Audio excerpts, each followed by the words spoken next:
Hello friends, welcome to my channel. ఈరోజు మన recipe వచ్చేసి బొబ్బర్లతో గుగ్గీలు ఎలా చేసుకోవాలో చూద్దామండి. ఇవైతే హెల్త్కి చాలా మంచిది. దానికి ముందుగా మనం బొబ్బర్లు తీసుకుందాం. వీటిని అలసందలు అని కూడా అంటారు. మనం ఇప్పుడు తీసుకున్న అలసందలు మనకి ఎన్ని కావాలో అంతే నేను ఒక చిన్న బౌల్ తీసుకుంటున్నానండి. మనకు కావాల్సినంత క్వాంటిటీ తీసుకోవాలి. నేను ఒక బౌల్ అలసందలు తీసుకొని నానబెడుతున్నాను. ఫస్ట్ అయితే 2 సార్లు శుభ్రంగా కడుక్కోవాలండి. ఒక 2 సార్లు ఏమైనా డస్ట్ ఉంటే పోయే వరకు ఒక 2-3 సార్లు మనం శుభ్రంగా కడిగి పెట్టుకోవాలి ఈ అలసందల్ని. ఇలా కడిగి పెట్టుకున్న వాటిని 2 గంటలు నానబెట్టుకోవాలండి. 2 గంటలు మంచిగా నానిన తర్వాత మనం కుక్కర్లో వేసేసుకుందాం. నాకు చక్కగా 2 అవర్స్ నానిపోయాయి. ఇప్పుడు నేను తీసి కుక్కర్లో వేస్తున్నానండి. ఇలా నానిన అలసందల్ని కుక్కర్లో వేసి మనం 3 విజిల్స్ వచ్చే వరకు ఉడికించుకుందాం. కరెక్ట్గా 3 విజిల్స్ వచ్చేసరికి ఈ బొబ్బర్లు అనేవి మంచిగా పర్ఫెక్ట్గా ఉడికిపోతాయి. మనకి కొంచెం వాటర్ పోసుకోవాలి. జస్ట్ బొబ్బర్లు మునిగే వరకు వాటర్ పోసుకొని సాల్ట్ వేసుకొని ఉడకబెట్టుకోవాలి. టేస్ట్ బాగుంటుంది సాల్ట్ వేస్తే ఉడికేటప్పుడే. ఇలాగ మనం గ్యాస్ ఆన్ చేసుకొని సిమ్లో పెట్టేసుకొని సిమ్లోనే 3 విజిల్స్ వచ్చే వరకు ఈ బొబ్బర్లు అనేవి ఉడికించేసుకుందామండి. ఈలోపు మనం దీనికి తాలింపుకి కావాల్సిన కట్ చేసుకుందాం. అందులో ఒక హాఫ్ లెమన్ తీసుకుంటున్నాను. ఒక హాఫ్ లెమన్, అలాగే 5-6 వెల్లుల్లి రెబ్బలు, అలాగే 2 ఎండుమిర్చి, అలాగే ఒక ఉల్లిపాయ 2 ముక్కలుగా చేసుకున్న, కొంచెం కొత్తిమీర, అలాగే కొంచెం కరివేపాకు. ఇవన్నిటిని మనం రెడీ చేసి పెట్టుకుందాం. నాకు ఉడికిపోయాయి. 3 విజిల్స్ అయితే వచ్చాయి.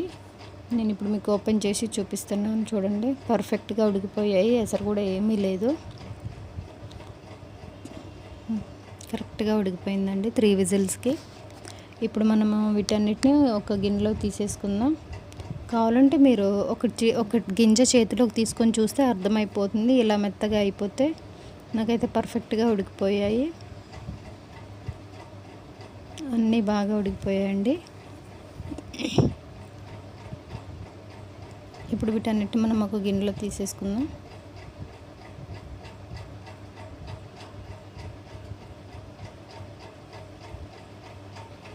మనం ఇప్పుడు ఏదైతే కుక్కర్ ఉడకబెట్టుకున్నామో అందులోనే తాలింపు కూడా వేసేసుకుందామండి.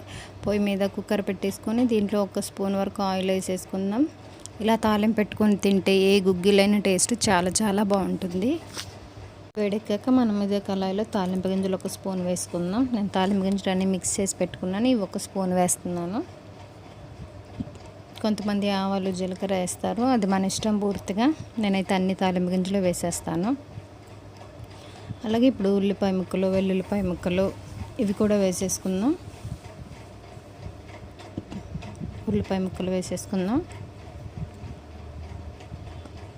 2 ఎండుమిర్చి, అలాగే కరివేపాకు, అలాగే మనం కచ్చాపచ్చాగా దంచి వేసుకుంటున్న వెల్లుల్లిపాయలు, ఇవన్నీ వేసి బాగా ఫ్రై అయ్యే వరకు, పచ్చివాసన పోయే వరకు మీడియం ఫ్లేమ్ మీద ఫ్రై చేసేసుకుందాం. నా ఛానల్ని ఫస్ట్ టైం చూస్తున్నట్టయితే సబ్స్క్రైబ్ చేసుకోండి ఫ్రెండ్స్. షేర్ చేయండి, సపోర్ట్ చేయండి. ఇలా మొత్తం పచ్చివాసన పోయే వరకు ఫ్రై చేసుకోవాలి. అలాగే చిటికెడు పసుపు వేసుకుందాం, చాలా కొంచెం. అలాగే ఉప్పు కొంచెం వేసుకోవాలి. మనం ఉడికేటప్పుడే వేసుకున్నాం కాబట్టి చాలా తక్కువ, చిటికెడు ఉప్పు వేసుకోవాలి.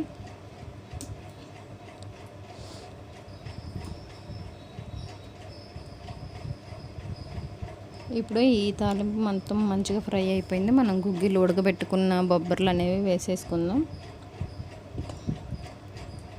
ఇలా ఉడికిపోయిన బొబ్బర్లన్నీ వేసేసుకొని బాగా కలిపేసేసుకుందామండి.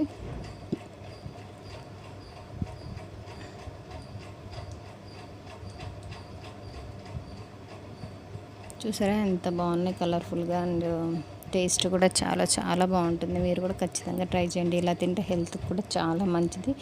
ఈవినింగ్ స్నాక్ ఐటెంగా ఇందులోనే మనం ముందుగా కట్ చేసి పెట్టుకున్న కొత్తిమీర తరుగు వేసేసుకుందాం. కొత్తిమీర, అలాగే మనం లెమన్ కూడా పిండుకోవాలి.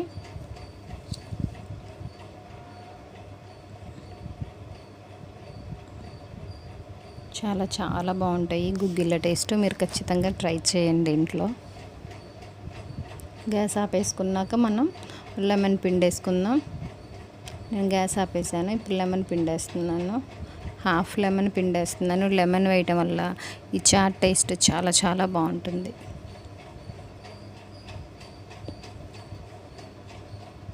ఇలా మొత్తం లెమన్ వేసాక అంతా కలుపుకొని వేడివేడిగా తినడమే. చాలా బాగుంటాయి. Thank you.